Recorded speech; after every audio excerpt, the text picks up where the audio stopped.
उत्तर प्रदेश में बांग्लादेशी हो या अन्य ऐसे लोगों के आधार कार्ड फर्जी बनाए जा रहे थे, जिसके बाद एटीएस ने तकरीबन 8 लोगों को गिरफ्तार किया है जो फर्जी आधार कार्ड बनाकर लोगों का दे रहे थे और वो कहीं ना कहीं बांग्लादेशी और रोहिंग्या थे। लेकिन इस पूरे मामले पर एक पीआईएल भी दाखिल की हुई थी कुछ समय पहले, और जिसमें ये साफ पूछा गया था एजेंसियों से कि आखिर ये बांग्लादेशी और रोहिंग्यों के आधार कार्ड कैसे बन रहे हैं, और इसके साथ साथ जवाब किया गया था सरकार से आखिर उस जो पीआईएल में क्या था। हमारे साथ मौजूद है देवेंद्र तिवारी जी, जो कि राष्ट्रीय उसके मंच के अध्यक्ष भी हैं और साथ साथ इस पीआईएल करने वाले वो मुख्य याचिकाकर्ता हैं जिन्होंने ये पीआईएल दाखिल की थी। आखिर क्या था इस पूरी पीआईएल में, जिसको लेकर माना जा रहा है कि यूडीआई आधार कार्ड और साथ साथ जो चुनाव आयोग सभी को एक नोटिस भी जारी हुआ था, जिसके बाद की ये कार्रवाई मानी जा रही है।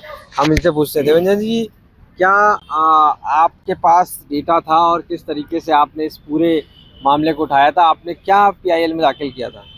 मैंने कुछ पेपर कलेक्ट किए थे जो यहाँ पे नगर निगम में मारपीट हुई थी, बॉम्बे में कुछ घटनाएं हुई थी, जो बड़े बड़े सेलिब्रिटी थे उनके यहाँ जो मारपीट हुई थी, मुकदमा लिखा गया था। उस आधार पे मैंने बहुत सारे प्रदेशों में घूम घूम कर कलेक्शन किया था कि कैसे ये बांग्लादेशी और रोहिंग्याज रह रहे हैं।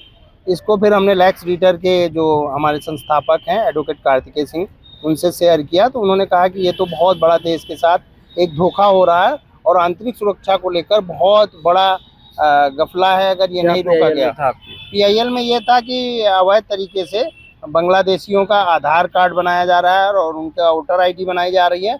उसको लेकर हमने दाखिल किया, जिसपे माननीय न्यायालय ने कड़ाई के साथ भारत सरकार, उत्तर प्रदेश सरकार एवं अन्य सभी सरकारों से और सभी जो एजेंसियां हैं, सीमा सुरक्षा बल हैं, जो अन्य एजेंसियां हैं जो सुरक्षा से संबंधित, उन सबसे सवाल जवाब मांगा था कि 4 सप्ताह के भीतर इन सब की बताएं कि क्यों ऐसा हो रहा है और अपना अपना शपथ पत्र दाखिल करें। क्या इसमें सुनवाई कब हुई थी और आगे की सुनवाई कब है इस पूरे मामले पर? कौन कौन एजेंसियों को इसमें तलब किया गया था?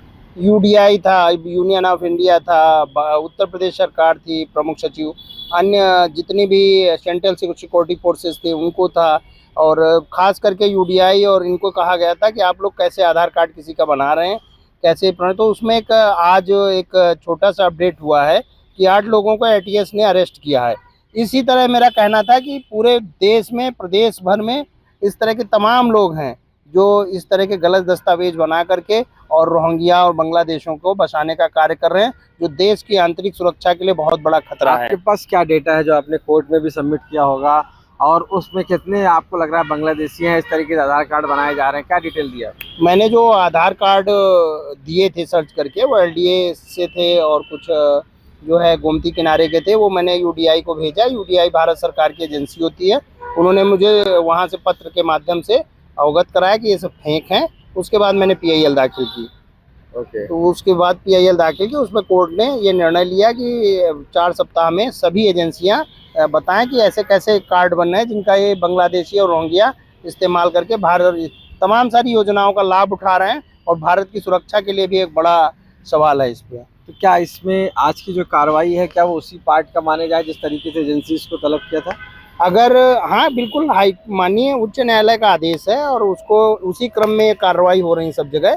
लेकिन ये हम चाहते हैं कि सिर्फ दिखावा ना हो, ये कड़ाई के साथ पूरे देश और प्रदेश में पूरी तरह से लागू करके इन्हें चिन्हित करके हर हाल में इन्हें बाहर किया जाए। और ये सिर्फ ये ना हो कि 4 सप्ताह का कोर्ट ने समय दिया है तो दिखावे के लिए कलेक्शन हो रहा हो कि बस हम 4, 8, 10 लोगों को पकड़ लेंगे और माननीय न्यायालय को दिखा देंगे कि हम कार्य कर रहे हैं। इसमें ईमानदारी के साथ सभी एजेंसियों को काम करना चाहिए। आपने जो एफिडेविट दिया है कोर्ट में, उसमें क्या इन्फॉर्मेशन दी है बांग्लादेशियों के बारे में, और आधार कार्ड जिनके नकली बनाए जा रहे हैं या जिसको बना के बांग्लादेशियों को दिया, आपने क्या दिया है कोर्ट में पेश किया? मैंने जो कलेक्शन के लिए माननीय न्यायालय ने कहा था कि पहले आप एविडेंस जुटाइए, मैंने जो भी लोगों से आधार कार्ड और उनके वोटर आईडीज लिए, वो उसके बाद मैंने शासन को भेजा। वो फर्जी बने थे? वो सारे फर्जी बने हुए थे, और फिर उसके बाद में कोर्ट ने इस पर संज्ञान लिया है। ऐसा नहीं कि डायरेक्ट ऐसे कर दिया हो, उन्होंने पूरी तरह से जांच परख के माननीय उच्च न्यायालय ने तब कठोर कदम उठाया है। ये देश की आंतरिक सुरक्षा का मामला है, इसको कड़ाई से पालन होना चाहिए। अच्छा, अभी सुनवाई कब है आपकी? अब 4 सप्ताह के बाद, 3 सप्ताह लगभग हो गए, 1 सप्ताह बाकी है अभी। 1 सप्ताह बाकी है। तो इस पूरे मामले पर अभी कितने लोग हैं इसमें उत्तर प्रदेश में बांग्लादेश के रहने वाले जो यहाँ तक रोहिंग्या या बसे हुए हैं, इसकी जानकारी क्या आपने शेयर की? हाँ, 5 लाख के ऊपर तो अभी भी बताया जा रहा है कि लखनऊ में ही है, लेकिन पूरे प्रदेश में तो बहुत बड़ी तादाद में है। कई सारे मैंने सर्वे किए, जितना तराई बेल्ट है यहाँ से लगाकर दिल्ली तक का, पूरे में जो भी स्लम एरिया है लगभग सब रोहिंग्याओं से भरे हुए हैं और इनको संरक्षण देने वाले लोग भी यहीं के हैं।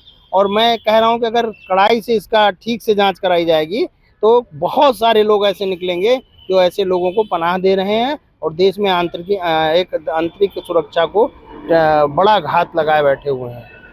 देवेंद्र तिवारी, साफ तौर से मानना है कि जो PIL दाखिल की गई है जिसमें ये कहा गया है कि फर्जी आधार कार्ड बनाया जाता है, वोटर कार्ड बनाया जाता है और उसके बाद रोहिंग्या या बांग्लादेशियों को यहाँ पर बसाया जा रहा है, उसी क्रम में आज कहीं ना कहीं ATS ने 8 लोगों को गिरफ्तार भी किया है।